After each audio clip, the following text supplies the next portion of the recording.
आदाब, यह है समय न्यूज नेटवर्क और आप देख रहे हैं आलमी समय। अपने खास प्रोग्राम खुली बहस के साथ हाजिर हूं मैं सैयद फैसल अली। मजहब के नाम पर तशद्दुद के खिलाफ वजीर आजम नरेंद्र मोदी के जरिए दिए गए बयान को अभी चंद दिन ही गुजरे हैं कि आरएसएस सरबराह मोहन भागवत ने एक बार फिर मजहबी हमाहंगी को कमजोर करने वाला बयान दिया। इस बार मोहन भागवत ने ईसाई और मुस्लिम मजहब के किरदार पर हमला करते हुए कहा कि एक तरफ जहां इस्लाम तलवार के जोर पर फैला, वहीं ईसाई मजहब की समाजी कारकुन मदर टेरेसा ने खिदमत खल्क की आड़ को लेकर तब्दीली मजहब का मिशन चलाया। राजस्थान के भरतपुर में मोहन भागवत का यह बयान उस वक्त आया जब पीएम मोदी तमाम मजाहिब का एहतराम न करने या मजहबी तशद्दुद फैलाने वालों के खिलाफ सख्त कार्रवाई की बात कर रहे हैं। आखिर मोहन भागवत के इस बयान के पीछे क्या है मंशा? क्या पीएम मोदी का वो बयान सिर्फ दिखावा था? बेशुमार ऐसे सवालात हैं जिनके जवाब ढूंढने के लिए हम अपने खास मेहमान के साथ हाजिर हैं। इस बहस में शिरकत के लिए आज हमारे स्टूडियो में मौजूद है ईसाई मजहबी रहनुमा फादर सोलमन जाट साहब, मुस्लिम मजहबी रहनुमा मौलाना अब्दुल हमीद नुमानी साहब, कांग्रेस के तर्जुमान प्रणव झा साहब, एनडीए से लोक जनशक्ति पार्टी के तर्जुमान डॉक्टर अजय कुमार जी और दिल्ली से ओबी के जरिए बराह रास्त हमारे साथ जुड़ रहे हैं हिंदू महासभा के सदर चक्रपाणी जी महाराज। आप सभी का खैर मकदम है। तो आइए शुरू करते हैं खुली बहस।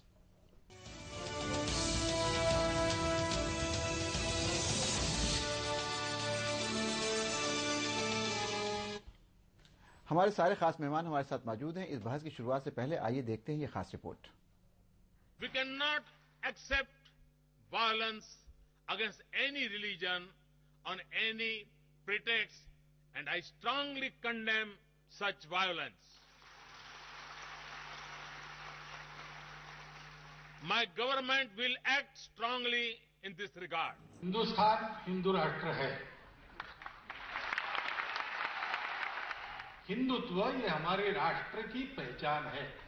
पीछे एक उद्देश्य रहता था कि जो सेवा देश की होती है वो कृतज्ञता से ईसाई बन जाए।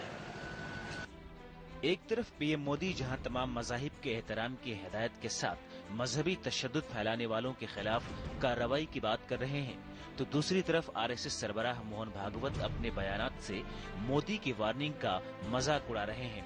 भागवत ने अपने इस बयान से प्रोग्राम में मौजूद लोगों की तालियां बेशक बटोरी, लेकिन साथ ही मजहबी हमाहंगी पर बीजेपी की कौल-ओ-फेल की कॉन्ट्राडिक्टरी लाइन पर मोहर भी लगा दी। मदर टेरेसा सेवा और समर्पण की मूर्ति हैं, उनके विरुद्ध टिप्पणी करना अपमानजनक है। हिंदुस्तान के प्रधानमंत्री की जिम्मेदारी है कि इन संगठनों को, उनसे जुड़े हुए लोगों के जो बयान आ रहे हैं उन पर रोक लगे। आरएसएस भी सेवा करने की बात करता है, लेकिन उसका भी तो उद्देश्य संविधान विरोधी ही न है।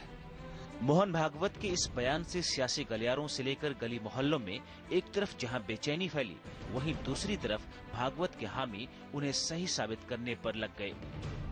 ठीक है तो कहा, मदर टेरेसा ने जितने भी मिशनरी सेवा कार्य करते हैं उसके पीछे उनको, जिनकी सेवा करते हैं उनको ईसाई बनाने लक्ष्य रहता है। तो क्या ये मान लिया जाए कि मजहबी तशद्दुद के खिलाफ पीएम मोदी का बयान सिर्फ रस्म अदायगी था? ऐसे बयानात पर 9 महीनों के बाद जब पीएम मोदी की खामोशी टूटी थी तो ऐसा लगने लगा था कि शायद इन चीजों पर लगाम लग जाएगी, लेकिन ये सिलसिला है कि थमने का नाम नहीं ले रहा। आखिर क्या है पीएम मोदी की मजबूरी? ये एक अहम सवाल है। कैमरा पर्सन अरविंद के साथ जब्बार खान, आलमी समय। नाजरीन, आपने ये रिपोर्ट देखी। जाहिर सी बात है, एक तरफ जब एक के बाद एक लीडरान मुसलमानों को या दूसरी अक़लियतों के ऊपर जब वार करते हैं तो प्रधानमंत्री नरेंद्र मोदी खामोश रहते हैं। फिर उसके बाद जब ज्यादा बात बढ़ती है तो पार्लियामेंट में स्टेटमेंट देते हैं। इस बार एक चीज अलग हुई कि उन्होंने ईसाई समूह के एक फंक्शन में जाकर के ये बात कही कि सारे लोगों को मजहबी आजादी है, किसी को भी किसी मजहब के खिलाफ किसी तरह का तशद्दुद नहीं करने दिया जाएगा। और जिस बात पे नरेंद्र मोदी ने बहुत ज्यादा जोर देकर कहा कि हम इस पे कड़ी कार्रवाई लेंगे। सबसे बड़ा सवाल यह है कि इस तरह की बातें हो रही हैं, क्या अभी तक किसी के ऊपर कड़ी कार्रवाई हुई है? हमने सुना था साक्षी महाराज के ऊपर कोई कार्रवाई होने वाली है, उनको नोटिस सर्व किया गया था, लेकिन क्या कोई कार्रवाई हुई? प्रणव जी, क्या कहिएगा? बड़ा सारगर्भित प्रश्न है और प्रश्न का उत्तर जब तलाशेंगे, प्रश्न के उत्तर के प्रयास करेंगे तो आप देखेंगे कि बहुत आसान है समझना। ये कहिए एक फितूर है राष्ट्रीय स्वयंसेवक संघ का। नहीं, मैं अभी उस पर बात नहीं कर रहा हूं। मैं प्रणव शाह जी आपसे ये कह रहा हूं कि मोदी जी ने ये कहा कि इस पर सख्त कार्रवाई की जाएगी। हमने देखा है कि साक्षी महाराज के ऊपर नोटिस सर्व हुआ है। अगर एक उसी को अगर टेस्ट केस के तौर पर, एग्जाम्पल के तौर पर ले लें, तो क्या कार्रवाई हुई इनके ऊपर? इनके ऊपर कार्रवाई ये होगी कि थोड़ा समय रहकर उनको कोई अच्छा महकमा दे दिया जाएगा। उनका कहीं ना कहीं उनकी तरक्की होगी सरकार में जरूर। जो उन्होंने किया है आप देखेंगे कि उनको जो कहते हैं रिवॉर्ड किया जाएगा, पारितोषिक दिया जाएगा। मैं इसके पीछे ये जा रहा था कारण पे कि आप ये देखें कि इस संगठन की मजबूरी है, इस संगठन का जो नींव है, जो बेसिस है, वो ये है, इनका ख्वाब है कि हम हिंदुस्तान को जो है 100% हिंदू राष्ट्र बनाएंगे। इस मुल्क का जो है 84% हिंदू है, 14% मुसलमान हैं, 2% ईसाई हैं। पर इसकी खूबसूरती इसमें है कि सर्वधर्म समभाव, जो कि कॉन्स्टिट्यूशन भी प्रोटेक्ट करता है। जी जी। और भावनात्मक रूप से प्रधानमंत्री ये जरूर दर्शाएं, लेकिन उनकी मजबूरी ये है, चूंकि भाजपा जो है वो आरएसएस का पॉलिटिकल विंग है। आरएसएस उसका पॉलिटिकल विंग नहीं, कल्चरल विंग नहीं है। मदर ऑर्गेनाइजेशन आरएसएस है। आरएसएस का बीजेपी पॉलिटिकल विंग है जी। और उसका वो पार्टी, तो जब आरएसएस उसका आर्म ट्विस्ट करेगा, तब तक उसकी मजबूरी होगी कि उसको वो लाइन टो करना पड़ेगा। प्रधानमंत्री जी की मजबूरी है कि उन्होंने रिएक्शन दिया ओबामा जी के रिएक्शन पे, और राष्ट्रीय स्वयंसेवक संघ के अध्यक्ष मोहन भागवत जी ने प्रधानमंत्री जी को बताया कि उनका क्या गलत हो, कि उनको ठेंगा दिखाना जो कहते हैं राजनीतिक रूप से, वो उनको दिखाया, और उनकी हिम्मत नहीं होगी कि वो इसके ऊपर अपनी प्रतिक्रिया दे पाए। तो आपको ये लगता है कि किसी भी तरह से बात जरूर की जाएगी, लेकिन एक्शन नहीं होगा। तो इसका मतलब आप ये कह रहे हैं प्रणव झा जी कि आगे आने वाले समय में या जो मुस्तकबिल में हम लोग इस तरह की चीजों को और बढ़ता हुआ देख सकते हैं? बिल्कुल आप बढ़ता हुआ देखेंगे, लेकिन मैं तब इसके बावजूद ये कहूंगा कि हिंदुस्तान का आवाम जो है वो इत्मीनान रहे, इंतजार करे, देखे। ये कल ही खुलता जाएगा एक के बाद एक, और कांग्रेस की सरकार के आने का इंतजार करे। और सरकार, समय बदलता है, जो योग्य होगा, जो डिजर्विंग होगा, लोग उसको चुनेंगे, उसको मौका देंगे। बहरहाल ये जो है राजनीति का एक अलग कहते हैं तर्जुमा है, और ये हमसे छुपा हुआ नहीं है। हम चुनाव के पहले भी हम इसका विरोध करते थे। हम कहते थे कि ये असलियत है, इनका यही सच्चाई है, आप इनको मौका देंगे ये देखने को मिलेगा। तो जो चुनाव के बाद परिणाम आया, और जो जिस तरह का सरकार चल रहा है, विकास की बात करते थे, मन की बात करते हैं, पर असलियत क्या है ये हम सबके सामने है। चलिए, मन की बात करते हैं, लेकिन असलियत क्या? हमारे साथ चक्रपाणी जी महाराज हैं, उनके पास चलते हैं और उनसे जानने की कोशिश करते हैं। चक्रपाणी जी, आपने सुना प्रणव झा कांग्रेस के लीडर हैं, वो ये कह रहे हैं कि आपकी मनशाही, यानी भारतीय जनता पार्टी की जो सरकार है उसकी मनशाही ऐसी है, और भारतीय जनता पार्टी की सरकार कुछ भी अपने से नहीं कर सकती है, इसलिए कि वो आरएसएस का पॉलिटिकल विंग है, आरएसएस उसका अंग नहीं है। लेकिन आप एक धर्मगुरु हैं, आपसे ये जानना चाहेंगे, क्या हिंदुस्तान जो गंगा जमनी तहजीब का मुल्क है, जहाँ सारे मजहब, सारे रिलीजन एक साथ मिलजुल करके रहते हैं, जहाँ सभी साधु संतों का सम्मान किया जाता है, इज्जत की जाती है, वहाँ मदर टेरेसा के ऊपर, जिनको एक बहुत बड़ी तादाद में लोग उनके ऊपर आस्था रखते हैं, उनको मानते हैं, उनकी इज्जत करते हैं, उनके बारे में इस तरह की टिप्पणी करना क्या उचित है? चक्रपाणी जी। फैसल जी, हम आपको बताना चाहते हैं कि निश्चित रूप से इस देश पे सबका अधिकार है, और सब हमारे हिंदू, मुसलमान, ईसाई सब प्रेम से रहते हैं और आपस में भाईचारे के साथ रहते हैं। इसके साथ मैं ये भी जोड़ना चाहता हूं कि जो संघ प्रमुख ने बोला है, उनकी वो विचार है, और हर व्यक्ति को इस देश की संविधान अधिकार देता है अपने विचारों के अभिव्यक्ति करने के लिए, और ये बात किसी से छुपी नहीं है। चाहे किसी भी धर्म मजहब को मानने वाला धर्म गुरु हो, अब अगर जो अपने आदर्शों के द्वारा सेवा के माध्यम से, ज्ञान के माध्यम से, भक्ति के माध्यम से जब कहीं भी जाता है तो उसके प्रभाव में काफी लोग आ जाते हैं, और जब आ जाते हैं तो उसके पद चिन्हों पे चलने का प्रयास करते हैं, और इसलिए उसकी तरफ बनने लगते हैं, चाहे वो हिंदू धर्म में हो, चाहे मुसलमान इस्लाम में हो, चाहे ईसाइयत में हो। तो उसी प्रकार से उन्होंने वो बात कही जो संघ प्रमुख ने, कि मदर टेरेसा से के जो संपर्क में रहे काफी लोगों ने ईसाई धर्म स्वीकार किया, और ये सच्चाई भी है, और वो एक धार्मिक समाज सेविका थी। तो निश्चित रूप से धार्मिक समाज सेविका थी, तो ये कहना किसी भी तरीके से गलत नहीं होगा। और यहां तक कि हिंदू धर्म के धर्मगुरु कई बार विदेशों में जाते हैं, और वहां पे ईसाई और कई समुदाय के लोग उनसे प्रभावित होकर के हिंदू धर्म को अपना लेते हैं, सनातन धर्म को अपना लेते हैं। तो यानी आपको इसमें कोई गलत बात नहीं लग रही है? चक्रपाणी जी, आपको इसमें कोई गलत बात नहीं लग रही? नहीं, देखिए, आपको ये समझना होगा कि मदर टेरेसा ने बहुत ही अच्छी कार्य किया, बहुत ही सेवा का कार्य किया, लेकिन ये बात समझनी होगी कि वो धार्मिक समाज सेविका थी। वो सबसे ज्यादा उन्होंने जो काम किया, आप सही कह रहे हैं, उन्होंने जो काम किया चक्रपाणी जी, आपकी बात मैं समझ रहा हूं, उन्होंने एक बहुत अच्छा काम किया, बहुत कुछ किया, लेकिन कहीं ना कहीं उनका उद्देश्य, जो आपकी बात से मुझे लग रहा है, उनका उद्देश्य धर्म परिवर्तन ही था। जी, देखिए, ऐसा है कि हर धर्म गुरु चाहता है कि जो हम परमात्मा को मानते हैं, उस परमात्मा को अपने बताता है, उसके बारे में जानता है कि इसका जाप करो, इसको पूजा करो, इसको पूजा पद्धति को अपनाओ, और लोग भी उससे प्रभावित होकर के वो कार्य करते हैं। तो हमें लगता है सरसंघ चालक ने जो कहा, अपनी अभिव्यक्ति की, तो इसको किसी भी तरीके से गलत तरीके से नहीं लिया जाना चाहिए कि नरेंद्र मोदी ने ये बोल दिया तो ये क्यों ऐसे बोल दिए। नरेंद्र मोदी कोई हिंदुओं के भगवान नहीं हो गए कि जो बोल दे वही माना जाए। संविधान के अधिकार को नहीं रोक सकते, संविधान हमें अभिव्यक्ति की आजादी देता है, और वो एक मर्यादा में रह के अभिव्यक्ति की जा सकती है, और उन्होंने किया, कोई गलत नहीं बोला है, उन्होंने अपनी अभिव्यक्ति दी है, ठीक दिया है। चलिए, हमारे साथ फादर सोलोमन जॉर्ज हैं, उनसे जानने की कोशिश करते हैं। आपने बात सुनी कांग्रेस की भी, आपने बात सुनी चक्रपाणी महाराज की, और अब ये जो पिछले कई दिनों से ये जो कंट्रोवर्सी चल रही है, जाहिर सी बात आप उसको देख रहे होंगे, क्या कहिएगा? चक्रपाणी जी महाराज ने भी उसको डिफेंड किया है, जो बात कही है मोहन भागवत ने, और वैद्य जी जो है आरएसएस लीडर, उन्होंने भी उसको डिफेंड किया है, और मीनाक्षी लेखी जो भारतीय जनता पार्टी की बड़ी स्ट्रांग लीडर कही जा सकती हैं या अच्छे प्रवक्ता हैं, उन्होंने भी डिफेंड किया है और कहा है कि इसमें कोई गलत बात नहीं है, जो कहा है मोहन भागवत ने वो बिल्कुल सही है। कैसे देखते हैं आप? सबसे पहले तो मैं ये कहना चाहता हूं कि जो संत होते हैं, जो किसी धर्म, जाति, देश से आगे बढ़ जाते हैं, मदर टेरेसा उनमें से एक ऐसी पर्सनैलिटी है जिनके लिए धर्म, जाति, मानने चक्रपाणी जी कह रहे नहीं, वो इन सब चीजों से आगे बढ़ जाते हैं, और वो इंसानियत और मानवता को ही ध्यान में रखकर सेवा करते हैं, और उनका लक्ष्य भी मानवता की सेवा करना था, क्योंकि मानवता जो सृष्टि है वो सारे धर्मों में है, मानवता की पूजा हर धर्म में कही गई है। और दूसरी बात, हमारे देश की भी ये संस्कृति रही है कि मरने के बाद हम इस तरीके का मूल्यांकन किसी का नहीं करते कि उनका चरित्र हनन हो और उनके बाद उनकी आलोचना की जाए। तो इस प्रदर्शन में मैं जानता हूं कि मदर टेरेसा को इस सारे विवाद में खींचना ये अमानवीय ही नहीं, बल्कि उनकी जो सेवा है पूरे मानवता के लिए जो किया गया है, उसमें एक बहुत बड़ा ये निंदनीय नहीं। आप कैसे देखते, क्यों हो रहा है ये? एक के बाद एक, कभी चर्चेस पे अटैक हो जाते हैं, कभी और कोई बात होती है, फिर अब मदर टेरेसा का नाम निकला है, कल कुछ और निकलेगा।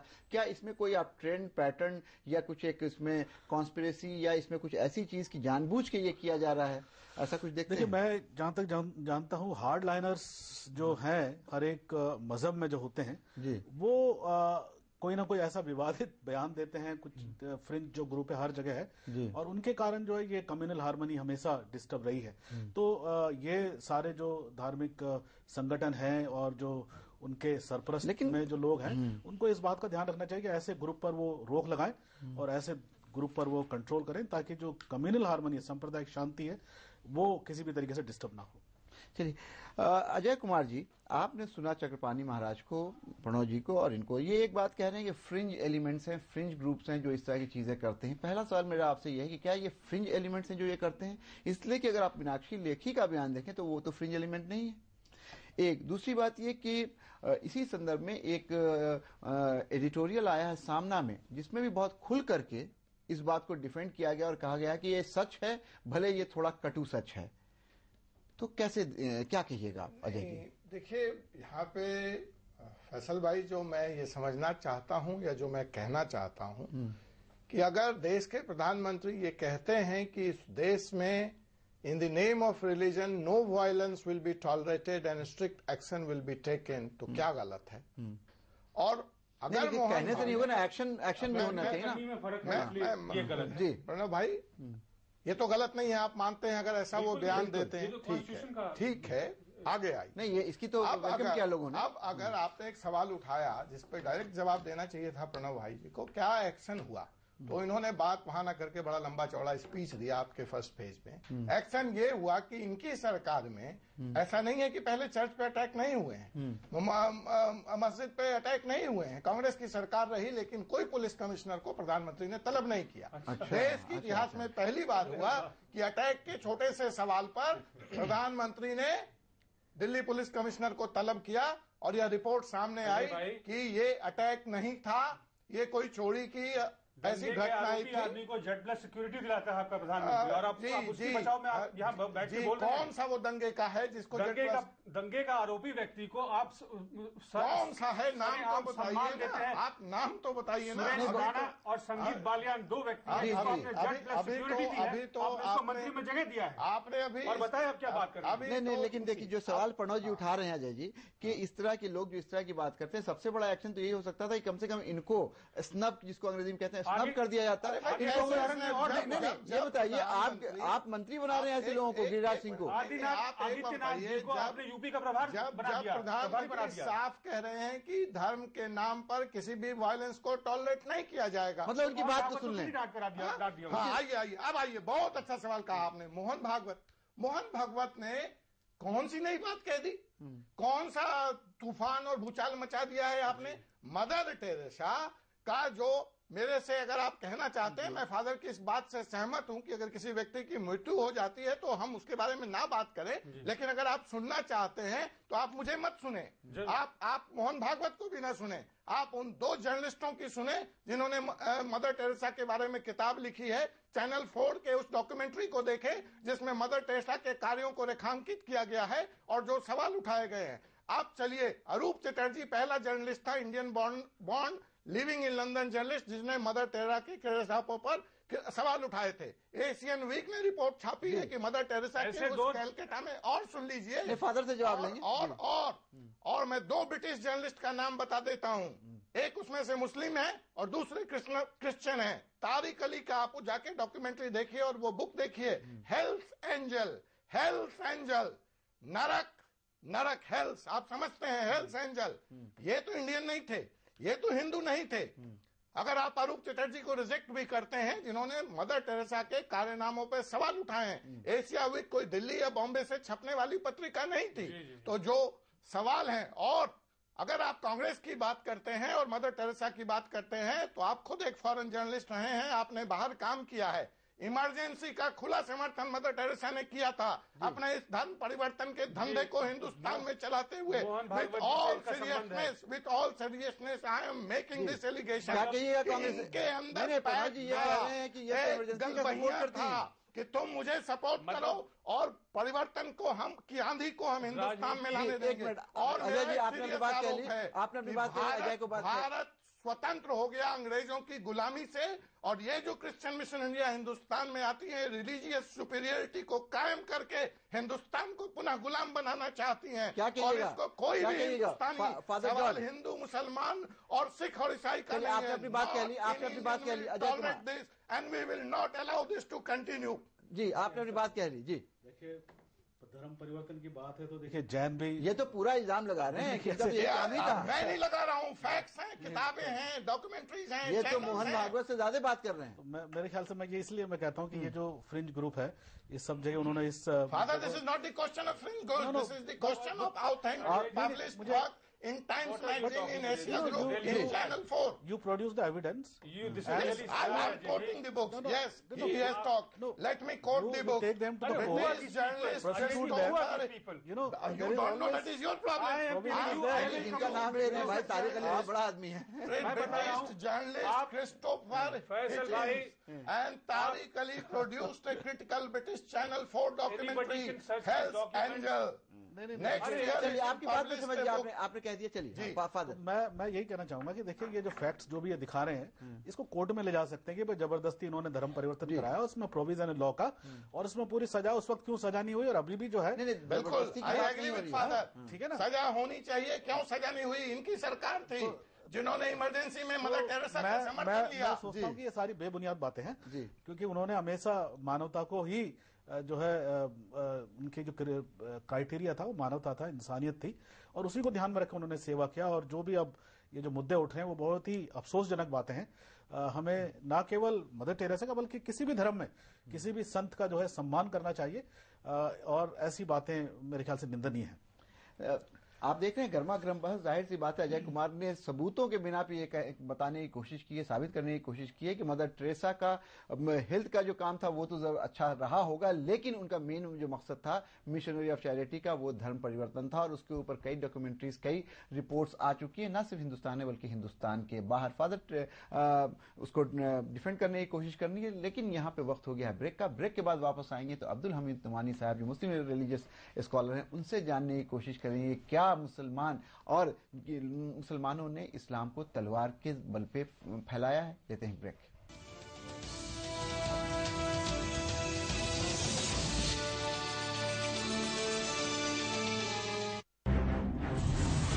बदलते हुए आलमी मंजरनामे और मुस्लिम दुनिया का मुकम्मल जायजा, मुल्क के सियासी उथल पुथल का गैर जानिबदाराना तज्जिया, रियासतों की सियासी व समाजी सरगर्मियों पर बहस, अदब का निगार खाना, मजहब और माहौलियात पर मालूमाती मज़ामीन, हर हफ्ते नए मौज़ूआत और नए रंग के साथ मुस्बत और तामीरी सहाफत का अलंबरदार उर्दू हफ्तरोजा आलमी सहारा, यानी समाज और सियासत का जामे जहानुमा। इंटरनेट पर भी कर सकते हैं इसका नजारा। लॉग ऑन करें www.alamisahara.com।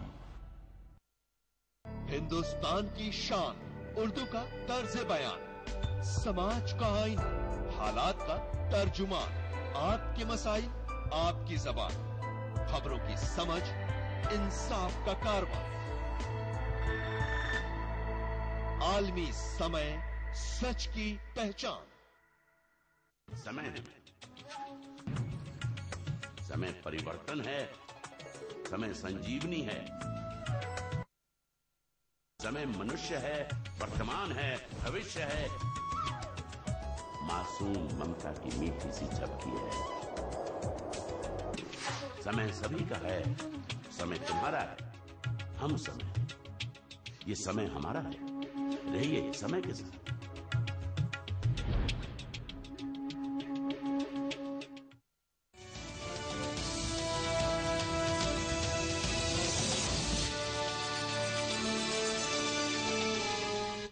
ब्रेक पे जाने से पहले फादर सोलोमन ये बताने की कोशिश कर रहे थे कि जिस तरह के इल्जामात लग रहे हैं मदर टेरेसा के ऊपर वो बिल्कुल बेबुनियाद हैं। और अगर किसी को एतराज है और किसी को ये लगता है कि धर्म परिवर्तन जबरन करवाया गया है तो कोर्ट के दरवाजे खुले हैं, कोर्ट में जाकर के आप इसकी शिकायत कर सकते हैं। हमारे साथ अब्दुल हमीद नुमानी साहब है, उनसे जानने की कोशिश करते हैं कि न सिर्फ ये कि मिशनरी ऑफ चैरिटी के ऊपर इल्जाम लगाया मोहन भागवत ने, सिर्फ मदर टेरेसा के ऊपर इल्जाम लगाया, बल्कि ये भी कहा कि इस्लाम भी जो हिंदुस्तान में फैला है वो तलवार के जरिए फैला है। नुमानी साहब क्या कहिएगा?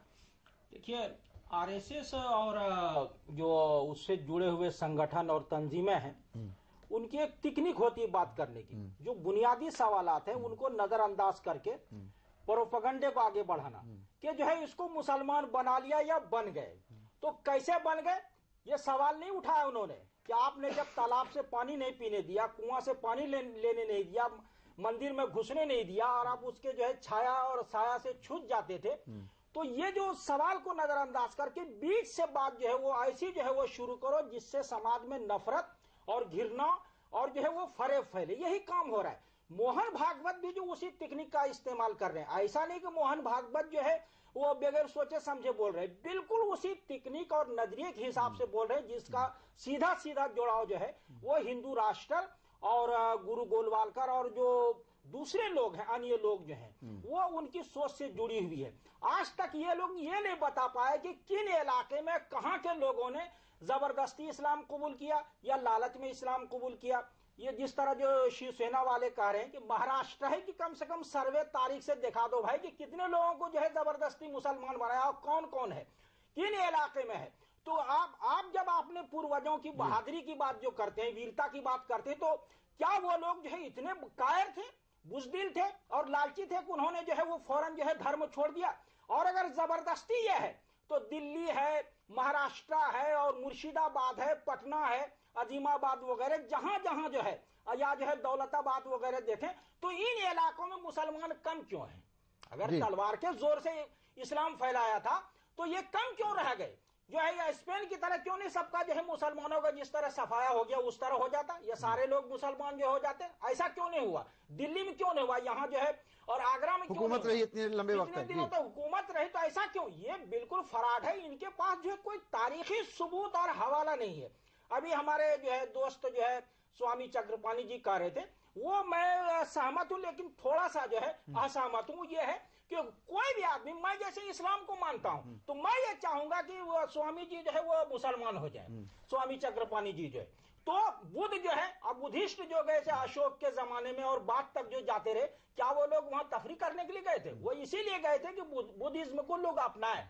बाबा साहब ने अपनाया, उन्होंने कहा कि ये जो है ये निजाम जो है वो गरीबों को और गिरे पड़े लोगों को उठाता नहीं है, ये बिल्कुल अभिशाप है, अजाब हमारे लिए, इसलिए हम इसके तो आप ये कहना चाह रहे हैं कि ये सिर्फ और सिर्फ एक फितना परवरी है, फितना परवरी है, फितना परवरी है और माहौल को बांटने का जो है पूरा खेल चल रहा है। अभी आप देखिए कि जो है यूपी में क्या हुआ, कल ही जो है पुलिस वालों ने हिंदू मुसलमान दोनों का रास्ता अलग अलग कर दिया। तो ये जो रास्ता अलग हो रहा है, बहुत दिनों तक मुसलमानों ने हुकूमत की, सारे 1200 साल के करीब जो हो जाता है मोहम्मद बिन कासिम से लेके जो है मुगल दौर तक आप देखें, सबने ये किया, हिंदुओं ने, मुसलमानों ने, अंग्रेजों ने। लेकिन यह है कि रास्ते का बंटवारा नहीं हुआ था, जो इस तरह जो है 9 महीने के अंदर अंदर जो गलत नतीजा जो निकल रहा है। चलिए आपने अपनी बात कही, रास्ते का बंटवारा नहीं हुआ था, लेकिन अभी तो दिल का ही बंटवारा होने लगा है। आइए देखते हैं कि इस रिलीजन को लेकर, मजहब को लेकर के पीएम मोदी का पार्लियामेंट में किया गया कमेंट और कमिटमेंट, जिन्होंने सदर जमहूरिया के खुतबे पर हुई बहस का जवाब देते हुए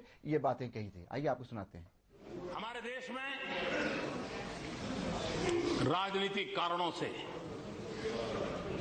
संप्रदाय का जहर घुलता चला जा रहा है और आज से नहीं चला जा रहा है, लंबे अरसे से चला जा रहा है, जिसने देश को तबाह करके रखा हुआ है। मेरी सरकार का एक ही धर्म है, इंडिया फर्स्ट। मेरी सरकार का एक ही धर्म है, भारत का संविधान। मेरी सरकार का एक ही धर्म ग्रंथ है, भारत का संविधान। मेरी सरकार की एक ही भक्ति है, भारत भक्ति। मेरी सरकार की एक ही पूजा है, 125 करोड़ देशवासियों का कल्याण। मेरी सरकार की एक ही कार्यशैली है, सबका साथ सबका विकास। चक्रपाणी जी, आपने सुना अभी नरेंद्र मोदी ये पार्लियामेंट में कह रहे हैं कि हमारी सरकार का एक ही मजहब है और वो है इंडिया फर्स्ट। लेकिन उसके साथ बस पहले आपने सुना होगा अब्दुल हमीद नुमानी साहब को कि वो कह रहे हैं कि जो भी ग्रुप इस तरह की बात कर रहे हैं भारतीय जनता पार्टी से जुड़े हुए या दूसरे ग्रुप भी, उनके पास कोई सबूत नहीं है अपनी बात कहने का। अगर मोहन भागवत ये बात कह रहे हैं कि इस्लाम यहाँ पे तलवार के बल पे फैला है और मदर टेरेसा ने सिर्फ और सिर्फ यहाँ पे हिंदुओं को या दूसरे मजहब के लोगों को क्रिश्चियनिटी में लाने के लिए सारी चीजें की हैं, तो इसके पीछे आप लोगों के पास सबूत नहीं है। क्या कहिएगा आप चक्रपाणी जी? नहीं, देखिए, हाथ कंगन को आरसी का, पढ़े लिखे को फारसी किया।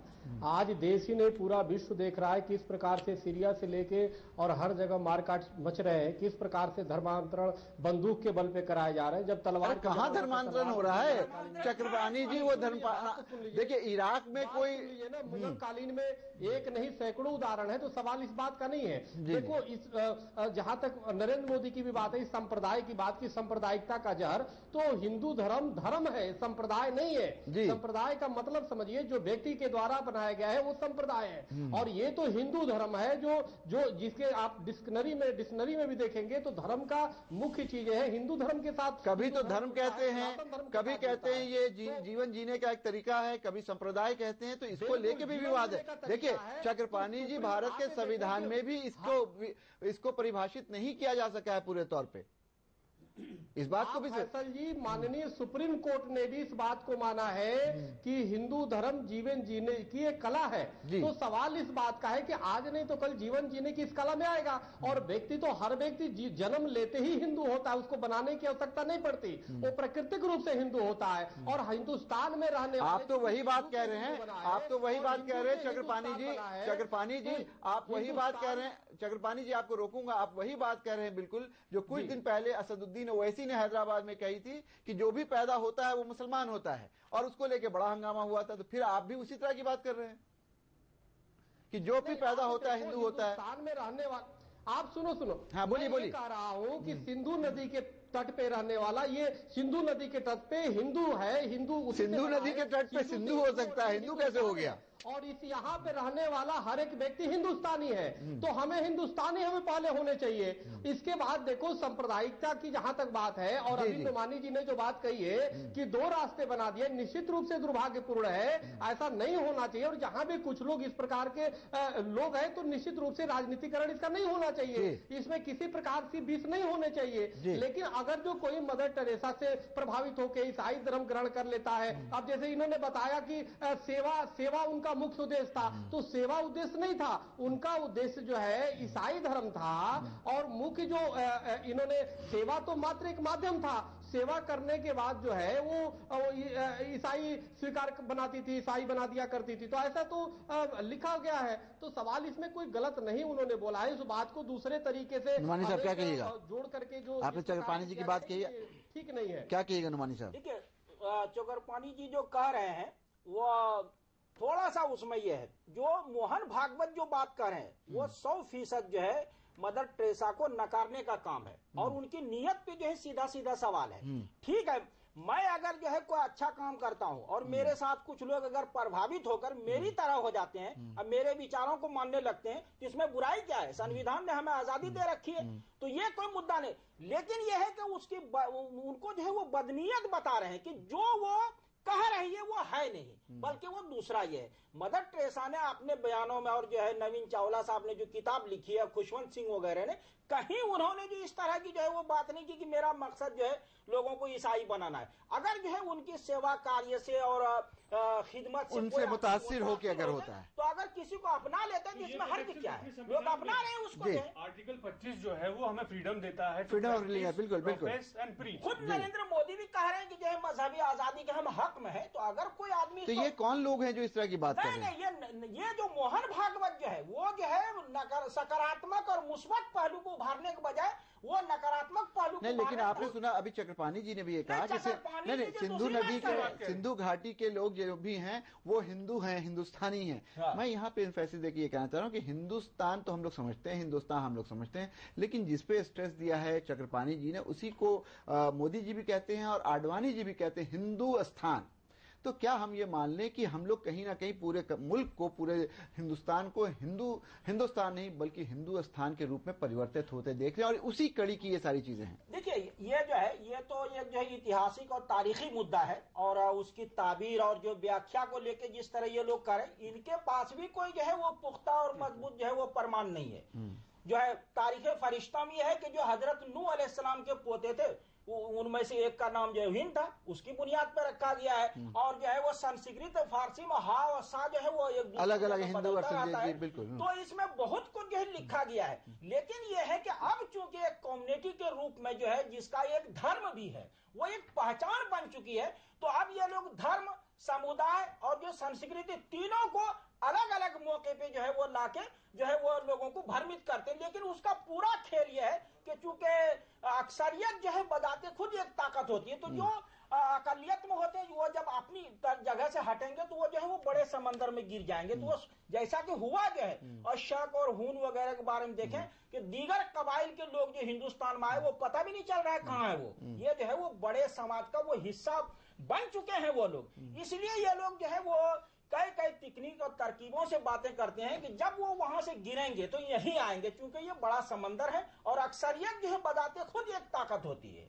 चलिए आपने कहा अक्सरियत अपने आप में एक ताकत होती है। प्रणव जी, आपसे जानना चाहेंगे, कुछ लोग ये भी कह रहे हैं कि जिस तरह से मोहन भागवत ने चंद दिनों के बाद ही, जब मोदी जी का वो स्टेटमेंट आया, जब वो क्रिश्चियन कम्युनिटी को एड्रेस कर रहे थे विज्ञान भवन में, और उन्होंने कहा था कि रिलीजियस फ्रीडम सबको है और उसका की हिफाजत की जाएगी, उसके बाद कुछ ही दिनों के बाद जब मोहन भागवत का यह स्टेटमेंट आता है तो लोग इसमें कहीं ना कहीं कुछ इंटेंट भी देखते हैं। लोगों का मानना यह है कि मोहन भागवत बहुत क्लियरली ये बताना चाहते हैं कि बीजेपी और नरेंद्र मोदी उनसे अलग होकर के या अपने ऊपर कुछ नहीं कर सकते हैं। असल पावर जो है, असल जो सत्ता का केंद्र है वो आरएसएस है। क्या कहिएगा? मैं यही बात, जो ओपनिंग रिमार्क था मेरा, मैंने यही कहा था कि ये ये एक फितूर है इनके तो ऊपर। कहीं ना कहीं इसका मतलब कि टग ऑफ वार है आरएसएस और भारतीय जनता पार्टी में। टग ऑफ वार भी नहीं है, ये इनकी मजबूरी है, इनको कोएग्जिस्ट करना, इकट्ठा रहना है। वार ऑफ वर्ड कहिए। और ये इनके ऊपर फितूर है कि ये इस मुल्क को हिंदू राष्ट्र बना पाएंगे।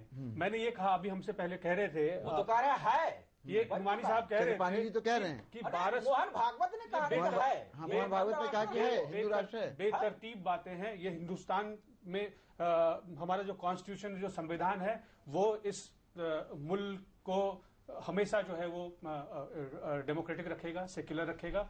उसमें इतनी गारंटी है कि इस देश का जो फैब्रिक है वो हमेशा सेक्युलर रहेगा। और सबसे बड़ी जो खासियत है इस मिट्टी की कि यहाँ का इंसान जो है उसमें टॉलरेंस, जिसको हम सहिष्णुता कहते हैं, सहनशीलता कहाँ दिख रही है टॉलरेंस? वो इसको जब 1200 साल मरे हुए लोगों को लोग नहीं बख्श रहे हैं। 1200 साल का मुसलमान का शासन हो या 200 साल का ईसाई का शासन हो या उसके पहले हिंदुस्तान और वैदिक काल का शासन हो, आज भी जो है इस मुल्क का फैब्रिक जो है वो इंटैक्ट है। और अगर 5 साल या 10 साल का कोई शासन आता है और कोई सरफिरा व्यक्ति ये कहे कि वो धर्म परिवर्तन कर देगा, संविधान बदल देगा, इसकी संरचना बदल देगा, तो मैं इसको फितूरी कहूंगा। आप निश्चिंत रहें कि लोगों को सारी बातें समझ में आ रही हैं और प्रधानमंत्री की ये मजबूरी है कि वो आरएसएस जो चाहेगा वो कहेगा, वो चुपचाप उनको सुनना पड़ेगा। और तो इसी सवाल का हम ले लेते हैं अजय कुमार जी, आप लोजपा के प्रवक्ता हैं, वो अपनी जगह पे, लेकिन आप एक सहाफी भी हैं। आप इस सवाल के जवाब एज ए जर्नलिस्ट दीजिए कि ये जो बात अभी कही जा रही है कि इसमें एक इंटेंट भी है to keep BJP and Narendra Modi in check, क्या कहिएगा?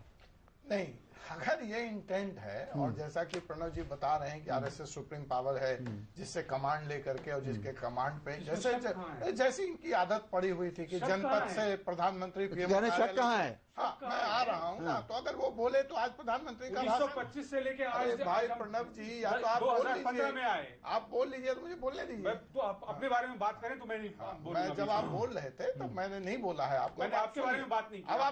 अब आप सुनिए कि ये रिमोट से जनपद वाला पीएमओ की तरह ये सरकार नहीं चल रही है। ये नागपुर से चल रही है। अगर नागपुर से चलिए नहीं चल रही है। एक बात अच्छी बात ये कह रहे हैं कि सरकार रिमोट से नहीं चल रही है। प्रणव जी, आपकी सरकार रिमोट से चलती थी, ये सबको जानते हैं, सब लोग कहते हैं, और जो प्रधानमंत्री के निजी सचिव हैं उन्होंने इस बात को लिखा भी अपनी किताब में, उस बात में हम नहीं जाते हैं। लेकिन क्या ये सरकार रिमोट से नहीं चल रही है? हाँ, मैं आता हूँ कि अगर मान लिया जाए कि आपकी बात सही है, मोहन भागवत जी ने एक बयान दे देना चाहिए, तो वो तो फिर बाइबल हो जाना चाहिए था इस सरकार का। अभी आपने tape carrot and stick policy है। नहीं, अभी आपने टेप चलाया है कि प्रधानमंत्री ने कहा कि उनका एक धर्म है, दैट इज नेशन फर्स्ट। उनका एक ही मकसद है, वो है तिरंगा। उनका एक ही रिलीजन है, वो है भारत का संविधान। तो अब इसके बियॉन्ड क्या बच जाता है?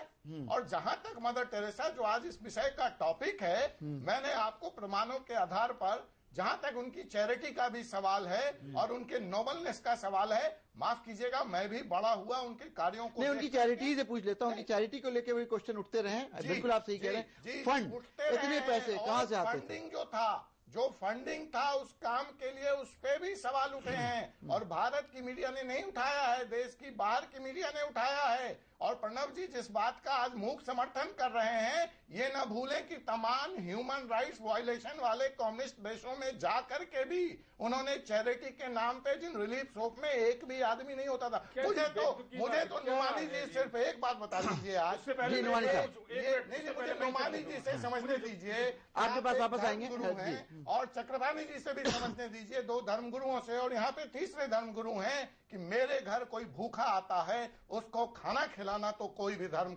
इजाजत देता है, कहता है, लेकिन उसके ऊपर यह शर्त थोपना कि पहले तुम अपना धर्म परिवर्तन करो, फिर मैं तुम्हें खाना खिलाऊंगा, ये कौन सा धर्म इजाजत देता है? मदर टेरेसा कलकत्ता से मरे हुए लोगों को अपने चैरिटी में उठाती थी और पहले बैप्टाइज करती थी। पहली शर्त थी कि अगर आप क्या कहिएगा फादर, बहुत बड़ा इल्जाम लगा है। नहीं, अजय जी आपको रोकना पड़ेगा, बहुत बड़ा इल्जाम है। बहुत बड़ा कोट फ्रॉम हर स्पीच, आप उनके स्पीच नहीं, इनकी बात सुन लेते हैं। अजय कुमार, आपने अपनी बात कह ली। 52,000 बच्चे, मुझे पूरी करने दीजिए, 52,000 बच्चे, उनकी स्पीच को मैं कोट कर रहा हूं, जो पहले क्रिश्चियन बनाए गए, फिर उनको सहायता दी गई। कलकत्ता की वो लाशें जो सड़कों पे फेंक दी जाती थी, उन मरणासन व्यक्तियों को उठा करके लाया गया, उनका धर्म परिवर्तन किया गया। और जहां तक उनके मेडिकल एड्स की सवाल है, उस पर ब्रिटिश जर्नल ने सवाल उठाए हैं कि ना वहां ट्रेन नर्स बसेज होती थी, वो पैसे जो उनको दान में दिए गए मेडिकल सुविधाओं के लिए, उसको उन्होंने डाइवर्ट किया। ये सारी बातें मैं नहीं कह रहा, मोहन भागवत नहीं कह रहे, इस देश की मीडिया ने और बाहर की मीडिया ने कहा है। आप जब कहेंगे तो मैं वो सारी चीजें। चलिए अजय कुमार, आपने बहुत समय लिया, लेकिन मैं पहली बात तो इस बात के लिए बड़ा अफसोसजनक बातें हैं ये, क्योंकि जब वो जिंदा थी तब ऐसी कंट्रोवर्सी नहीं हुई। ये सब उनके जिंदा के दरमियान को मैं कोट कर रहा हूं। कह रहे हैं कि उससे पहले ही हो रहा था। इस मुल्क ने उनको भारत रत्न दिया है, विश्व में नोबेल पुरस्कार उन्होंने पाया है इंसानियत की सेवा करने के लिए, और अब ये इस तरीके के इल्जाम लगाकर इसको राजनीतिक करना सारे मुद्दे को, ये बड़ी अफसोसजनक बात है। और हमें इस कंट्रोवर्सी से बचना चाहिए, बल्कि उनकी तारीफ होनी चाहिए थी इस मुल्क में। नहीं, लेकिन आपसे सीधा सवाल, उनकी फंडिंग को लेकर के भी बहुत सवाल उठे हैं, और सीधी सी बात है कि जिस तरह का एकदम स्ट्रेट इल्जाम लगाया है कि शर्त के बाद वो उन लोगों को मदद करती थी, यानी पहले तुम बैप्टाइज किया जाता था, पहले उनको धर्म परिवर्तन करवाया था, मजहब उनका तब्दील किया जाता था, उसके बाद उनकी मदद की जाती थी। ये बिल्कुल कितनी सच्चाई ऐसा अगर ऐसा है तो अभी भी इनकी हुकूमत है, वो उस पर इन्वेस्टिगेशन एक टीम बनाई जाए और उसका इन्वेस्टिगेशन किया जाए और फिर रिपोर्ट लोगों के सामने लाई जाए, बिना किसी इन्वेस्टिगेशन के इस तरीके से आरोप लगाना जो है वो बेबुनियाद है, गलत तरह से आरोप लगाना। चक्रपाणी जी, आप कुछ कहिएगा? चक्रपाणी जी। जी बिल्कुल, अभी जो हमारे भाई ने कहा अजय जी ने मदर टेरेसा के बारे में, अगर ये प्रमाण है तो निश्चित रूप से इसकी जांच होनी चाहिए और मदर टेरेसा जी के बारे में जांच होनी चाहिए। उनकी सेवाओं पे उंगली नहीं उठाया जा रहा है। एक बोलने पे वो ये बवाल मचाते रहते हैं, जांच कैसे होगा? तो एक छोटी सी बात कही उन्होंने भागवत जी ने, तो ये बवाल मचा हुआ है इस देश में। इसकी जांच की इसकी निश्चित रूप से जांच होनी चाहिए कि वास्तव में अगर ऐसे धर्मांतरण हुआ है तो दुर्भाग्यपूर्ण है। नहीं, तो यहाँ एक सवाल ये उठता है कि अगर इस तरह की बात है जो अजय कुमार बता रहे हैं, और जाहिर सी बात हम लोगों ने भी कहीं ना कहीं पढ़ा है कि सवालात हमेशा उनके ऊपर उठते रहे हैं, कभी ना कभी शक की सुई उनके ऊपर जरूर गई है। ऐसा नहीं है कि उनके जीवन काल में भी उनके ऊपर सवाल नहीं उठे हैं, ये बात बिल्कुल सही है। लेकिन सवाल ये उठता है चक्रपाणी जी कि अगर ऐसी बात थी, इतना बड़ा काम कर रहे थे, नोबेल प्राइज भी उनको मिला, सारा सब कुछ हुआ, तो क्या भारत की सरकार उस वक्त मूक दर्शक बनी क्यों रही? क्यों खामोश हैं? उसके ऊपर इन्वेस्टिगेशन क्यों नहीं हुआ? एक, और अगर उस वक्त की सरकार की उनके साथ कोई सांठगांठ थी, इसलिए कि इमरजेंसी को उन्होंने सपोर्ट किया था, जैसा अजय कुमार कह रहे हैं, तो आज की सरकार का तो उनसे कोई लेना देना नहीं है। बिल्कुल दो धुरी है। तो एक मिनट प्रणव जी, तो ये बताइए कि वो तो उन्होंने मान लीजिए नहीं किया, आपकी सरकार क्यों खामोश बैठी है? 9 महीने 10 महीने हो गए, सबसे पहले इसी मुद्दे पर कमीशन बनवाइए, जांच करवाइए, न्यायिक प्रक्रिया शुरू करवाइए, क्यों नहीं हो रहा है? अभी तो देखिए फैसल जी, बात उठ रहा है और जब बात हो रहा है तो इतनी बतंगड़ बनाए जा रहे हैं, हिंदू संगठनों पे कोई प्रतिबंध लगाने की बात कर रहा है कि उसको आवाज न उठाने दिया जाए। सवाल इस बात का है कि जो भी सरकारें बनती है, सरकारों में ऐसे काफी लोग होते हैं, जैसे अभी एक हमारे भाई ने बताया कि इमरजेंसी काल में मदर टेरेसा को ज्यादा अधिकार दिए गए, उनको कार्य करने की छूट दी गई, बढ़ाए दिया गया। तो काफी ऐसे सरकारें आती है जो अपने तुष्टिकरण करती है और तुष्टिकरण के माध्यम से एक अपने धर्म गुरुओं को उनको छूट दे देती है और उसमें पालती पोसती है। तो निश्चित रूप से ये नहीं होने चाहिए, अगर जो हुआ है तो गलत है। और आपको एक और बात बताना चाहता हूं फैजल जी, जो हिंदू राष्ट्र की बात कर रहे हैं, तो हिंदू एक जीवन पद्धति है और हिंदू राष्ट्र का मतलब ये नहीं कि मुसलमान नहीं रहेंगे, ईसाई नहीं रहेंगे। हिंदू राष्ट्र वो है जहां पे तुष्टिकरण नहीं हो, जहां पे कोई किसी का अपमान न करे, जहां कोई भूखा न रहे और सबको समान अधिकार मिले। बड़ी अच्छी बात आपने कही, बड़ी अच्छी बात कही। तो फिर हिंदू राष्ट्र कहने की जरूरत क्या है? धर्मनिरपेक्ष राष्ट्र कहिए ना। फिर हिंदू राष्ट्र कहने की जरूरत क्या है? नाम देने की जरूरत क्या है? धर्मनिरपेक्ष नहीं कर सकते ना। सिंधु नदी के तट पे जो है हिंदू हैं और जितने हिंदुस्तानी हैं वो सब हिंदू हैं, इसलिए हिंदू राष्ट्र होना चाहिए जहाँ पे कोई तुष्ट मतलब ये चक्रपाणी जी महाराज ने कह दिया तो सारे हिंदू हैं, यही मान लेना कि आपने कह दिया चक्रपाणी जी तो सारे हिंदू हो गए। लेकिन क्या हिंदुओं में भी मेरी बात ठीक है, आप देखिए या तो देखिए मुस्लिम धर्मगुरु विद्वानों से पूछिए या सबसे वो स्वयं मानते हैं कि जो भी हिंदुस्तान में है। आपसे एक सवाल पूछ रहा हूं चक्रपाणी जी, एक सवाल चक्रपाणी जी, आप ये कह रहे हैं कि सिंधु घाटी के इधर जो इतने लोग हैं वो सब हिंदू हैं, तो हम आपकी बात मान लेते हैं, लेकिन क्या इस बात को लेकर के सारे हिंदू धर्मगुरु एक मत हैं? नहीं, ये हिंदू धर्म तो फिर क्या कैसे आप कहिएगा? एक मत होगा, एक मत होगा, क्यों नहीं होगा एक मत? एक मत इसमें क्या, इसमें बुराई क्या? जैसे हम भारतीय हैं वैसे ही हम हिंदू हैं, और जब हिंदू राष्ट्र बनेगा तो उसमें तुष्टिकरण, इतनी विषमता नहीं आएगा। अब जो जिस प्रकार से धर्मनिरपेक्षता के नाम पे एक मजहबी व्यक्ति को बढ़ावा दिया जाता है, ये नहीं होगा।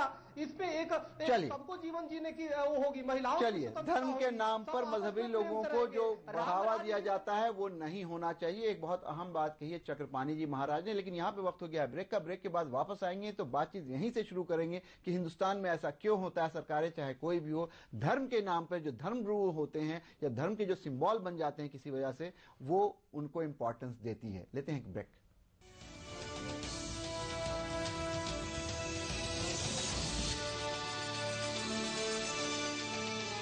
रूप Mantra ayurvedic face cream and face wash. इसमें है 12 खास आयुर्वेदिक जड़ी बूटियों का संतुलित मिश्रण। ये कोई कॉस्मेटिक नहीं, आयुर्वेदिक औषधि है।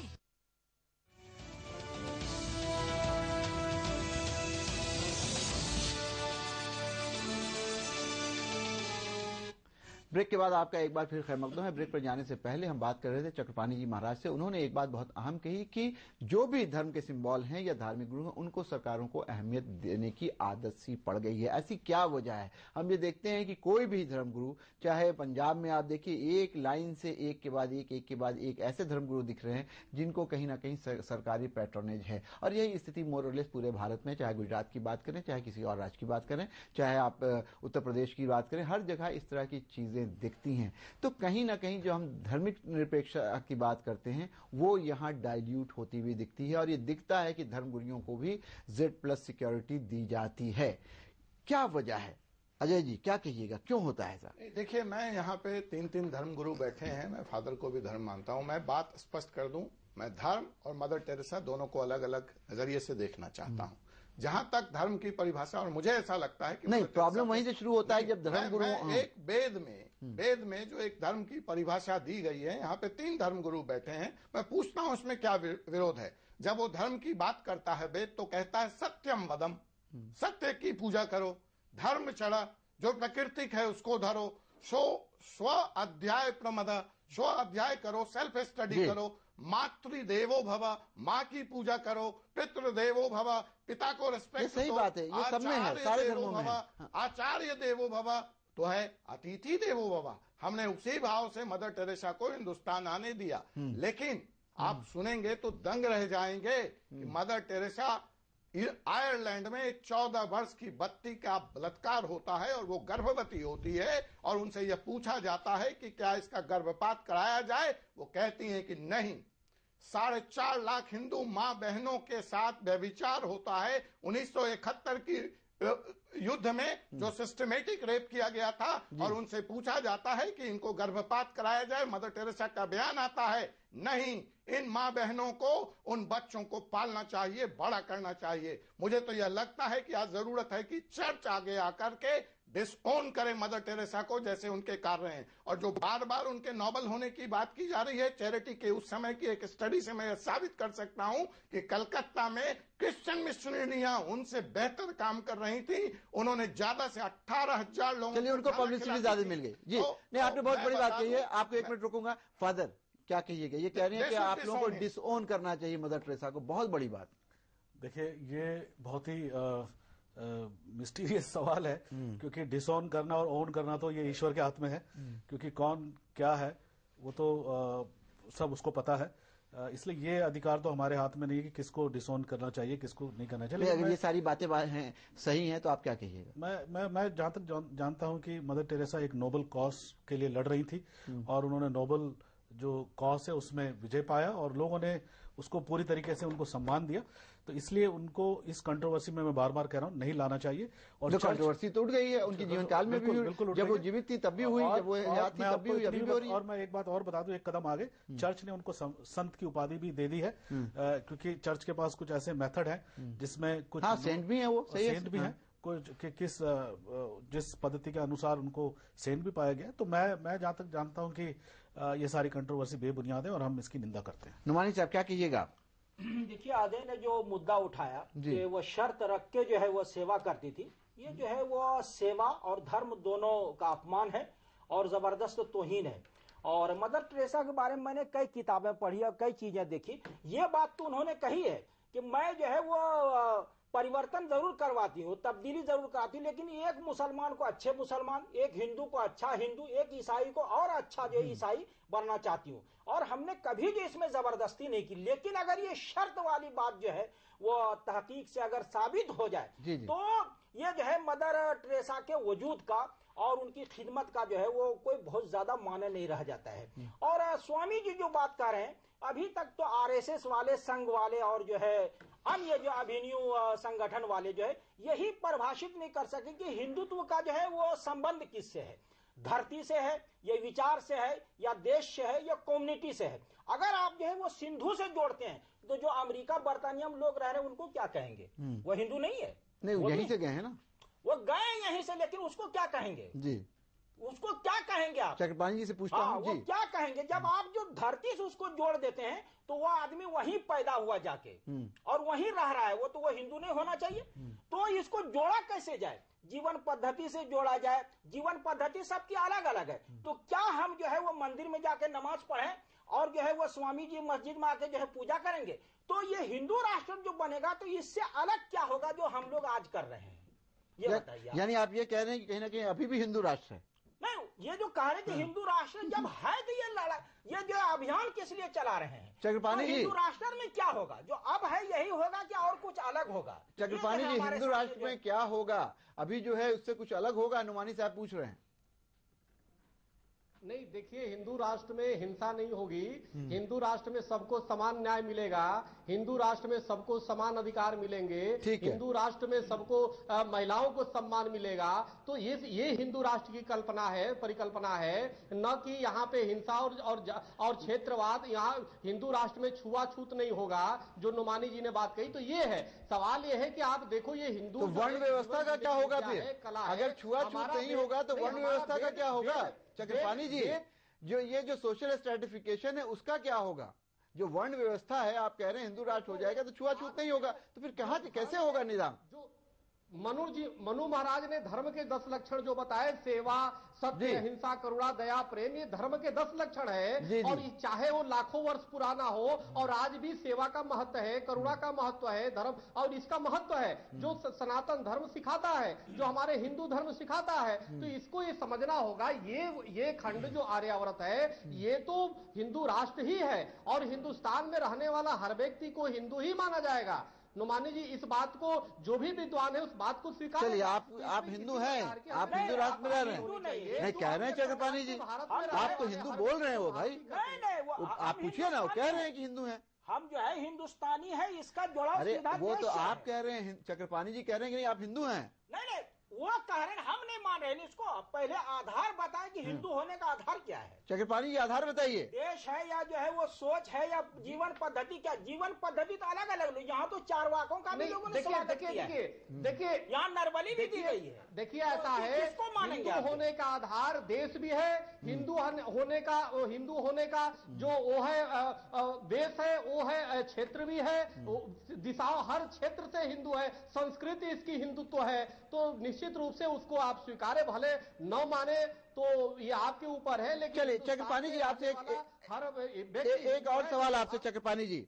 चक्रपाणी जी, अभी देखिए जिस तरह से ये पूरी बात हो रही है, आरएसएस कहीं ना कहीं पूरी तरह से फोकस में है। आपको याद होगा आरएसएस वो संस्था है जिसको कई बार बैन भी किया गया है और ये भी समय था हिंदुस्तान में कि आरएसएस में अगर की मेंबरशिप आपको नहीं रखनी अगर आप सरकारी नौकर हैं। लेकिन अभी छत्तीसगढ़ में ये बात सामने आई है कि सरकार ने सरकारी कर्मचारियों को आरएसएस की मेंबरशिप लेने पे खुली छूट दी है कि आप अगर सरकार में भी हैं, नौकरी भी करते हैं, तो भी आप आरएसएस के मेंबर बन सकते हैं। कैसे देखते हैं आप? देखिए, ऐसा है, ये तो सरकारें वहां पे है, इनके समर्थन की है तो होता है। और मैं आपको बता दूं, संघ में जो होता है बड़े अच्छे कार्य भी होते हैं और संघ में तो मुस्लिम कुछ और भी होता है, बड़े अच्छे कार्य भी होते हैं, लेकिन उसके बाद कुछ बुरे कार्य भी होते हैं। आप बात सुनिए, संघ में तो व्यक्ति निर्माण किया जाता है, उसमें काफी कुछ चीजें बताया जाता है, उसमें कोई भेदभाव नहीं है। तो हमें लगता है अगर जो उसको स्वीकार किया जाता है तो हमें नहीं लगता उसमें किसी प्रकार का बुरा है और करना चाहिए। हर जगह अच्छाई भी है, बुराई भी है। तो सवाल उसकी बयानों, छोटी मोटी चीजों को न लिया जाए तो काफी अच्छे कार्य होते हैं, तो उस चीज को स्वीकार करना चाहिए। जिसको जाना हो जाने, जबरदस्ती तो बुला नहीं रहे हैं, तो जिसको ज्वाइन करना है ज्वाइन करे। आप ये कह रहे हैं जिसको ज्वाइन करना है ज्वाइन करे, अच्छी सांस्कृतिक संस्था है, अच्छा काम कर रही है। चलिए, कांग्रेस के हमारे लीडर यहाँ पे प्रणव जी हैं, आप लोगों ने आरएसएस को बैन भी किया, हालांकि कभी कोई समर्थन भी उससे लिया है, लेकिन आपने उसको बैन भी किया है। आज छत्तीसगढ़ में ये सरकार है जो ये कह रही है कि नहीं, सरकारी जो कर्मचारी हैं वो उसके मेंबर हो सकते हैं। कैसे देखते हैं आप प्रणव जी? मैं पाणिग्राही जी की बात को सुन रहा था, हिंदू चक्रपाणी जी, हाँ। चक्रपाणी जी की बात को क्षमा चाहता हूँ। तो हिंदू राष्ट्र की परिकल्पना कर रहे थे और कह रहे थे कि क्या क्या होगा हिंदू राष्ट्र में। तो जो बात वो कह रहे थे, और जब मैंने असलियत की तरफ ध्यान दिया तो मुझे लगा कि हिंदू राष्ट्र में और कुछ होना हो, किसान भले नंगे बदन रहे, लेकिन प्रधानमंत्री हिंदू राष्ट्र जो बन रहा है उसमें 15 लाख का सूट पहनते हैं। किसान का बेटा जो है वो बॉर्डर पे जाकर गोलियां खाता है और उसकी वर्दी जो है कूड़े में फेंक दी जाती है। प्रधानमंत्री की वर्दी नीलाम की जाती है, 4.5 करोड़ रुपए जो है उससे उगाही किया जाता है। लोगों के लिए रोजगार ना हो, यूरिया की कीमतें बढ़ाए जाए, खाद ना हो, लेकिन किसान से भूमि उसकी जबरन जरूर ले ली जाती है। मेरा सवाल आपसे कुछ और था। मैं ये कहना चाहता हूं कि मुझे यहाँ इस डिस्कशन पे आके अच्छा नहीं लगा कि हम ऐसी बातें कर रहे हैं। हम सब उसी समाज के हिस्सा हैं। मैं भी मैं स्कूल में पढ़ा हूं जहां की फादर पढ़ाते थे, क्रिश्चियन पढ़ाते थे, और हम हिंदू विचारधारा रखने वाले लोग भी शिक्षक होते थे। लेकिन हमारी जो अभिव्यक्ति है, हमारी जो सोच है, हम हमेशा इस देश को जोड़ के और हमेशा ये तोड़ने वाली बात कर रहे हैं। सर्वधर्म संभाव, ये कैसी संस्कृति है? ये अजय कुमार जी बात कर रहे हैं, एक दिवंगत, जो कुछ भी, मैं नहीं जानता उनको पर्सनली, पर जो मैंने पढ़ा है उनके बारे में, मुझे ये नहीं पता। मैं ये पूछना चाहता हूं अजय कुमार जी से, लोजपा के सदस्य हैं, मैं इनसे भाजपा के इनके सहयोगी मैं पूछना चाहता हूं, इनके कितने ऐसे मिशन चलते हैं जहां कैसे संगठन चलते हैं जहां की लेप्रोसी के पेशेंट को जमीन से उठाकर बिना जात पात पूछे उनका इलाज किया जाता है? चलिए, आपने अपनी बात कही क्विकली। अजय जी, ऐसे कितने संगठन हैं आप लोग चलाते हैं या आरएसएस चलाती है जिसमें इस तरह की सेवा की जाती है जैसा कि मदर टेरेसा करती है? बहुत अच्छा सवाल किया। ब्रीफली, समय समाप्त हो रहा है। ब्रीफली, लोजपा के सारे सदस्य में जो भी सेवा भाव से हमारी पार्टी है, हम बिना जात पात उनको मदद देते हैं। और जब गुजरात में भूकंप आया, जब लातूर में भूकंप आया, तो आरएसएस ने वहां जात पात पूछ करके, या कश्मीर में अभी जब बाढ़ आया तो वहां पे आरएस ने जात पात पूछ के हिंदू मुसलमान क्रिश्चियन हो जाता है इनके हिसाब से। लेकिन नुमानी साहब कह रहे हैं मदर टेरेसा ने जो काम किया है वो ना मुसलमानों ने किया ना हिंदुओं ने किया। पूछने वाला नहीं था, ये तो आप बोल रहे हैं। आज भी लोग वहाँ कलकत्ता में पड़े रहते थे, कोई पूछने वाला नहीं होता। हिंदू मुसलमानों में कोई वो एक सवाल दोनों कौम से पूछा जा सकता है। वो एक सवाल दोनों कौम से पूछा जा सकता है कि आपने क्यों नहीं। चक्रपाणी जी से पूछ लेते हैं। चक्रपाणी जी, जब कलकत्ता में लोग भूखे मर रहे होते थे, आप लोग क्यों नहीं उठाते थे? मिशनरी ऑफ परिवर्तन करके पैसा दे करके मदर टेरेसा उनको उठा के ले जाती थी। नुमानी साहब कह रहे हैं ऐसा किसी ने नहीं किया जो मदर टेरेसा ने किया। चक्रपाणी जी, देखिए, ऐसा है, चाहे भूज का भूकंप हो, चाहे उत्तराखंड की त्रासदी हो, चाहे अन्य जगह आपदा है, जहां भी आता है सबसे ज्यादा हिंदू संगठन और कार्यकर्ता है और संत समाज कार्यकर्ता है जो हिंदू धर्म के संत है। सब लोग मिल करके अपने आश्रम को बेच करके सेवा करने का काम करते हैं। और आज भी आप देखिए, आश्रम की बात नहीं कीजिए, आश्रम की बात कीजिएगा तो बहुत दूर तक लग जाएगी। शिक्षा और चिकित्सा के क्षेत्र में जितना हिंदू धर्म के लोगों ने काम किया है उतना कोई नहीं करेगा। आपको ये समझना होगा, शिक्षा के क्षेत्र में और चिकित्सा के क्षेत्र में आप तमिलनाडु के बनवासी चले जाइए, केरल में चले जाइए, वहां भी चलिए समय समाप्त हो रहा है। चक्रपाणी जी आपको यहाँ रोकना पड़ेगा।